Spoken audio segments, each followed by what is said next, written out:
1,000 years ago, in a dusty village surrounded by endless deserts, lived two men, Hamid the poor and Sultan the rich. Hamid was a simple potter.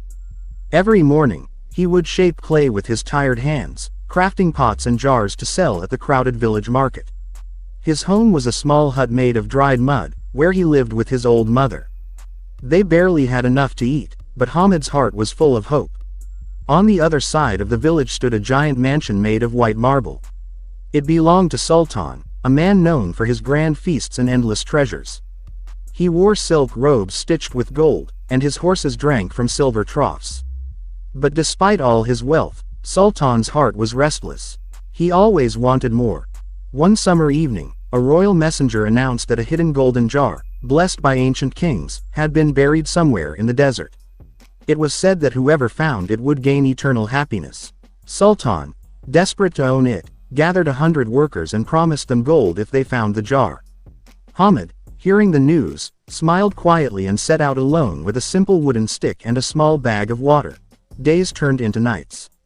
Sultan's workers searched with greed, digging furiously, fighting over every patch of land. They broke tools, argued loudly, and soon gave up in frustration. Meanwhile, Hamid walked patiently, whispering prayers with every step. He believed that if he was meant to find it, the earth itself would guide him. After 3 long days under the scorching sun, Hamid noticed a small patch of land where wildflowers bloomed in a perfect circle.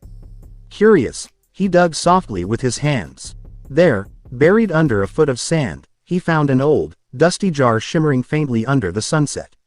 Hamid took it home. When he opened the jar, he didn't find gold or jewels. Instead, he found a scroll inside that read, "True happiness is not found in gold, but in a heart that knows patience, kindness, and faith." Hamid smiled and tucked the scroll safely in his chest. That night, as he shared simple bread with his mother and watched the stars, he realized he had found something far greater than riches. He had found peace. Sultan, with all his gold and grand feasts, never found the jar, and he never found true happiness either. Moral of the story: greed blinds the heart, but patience lights the soul.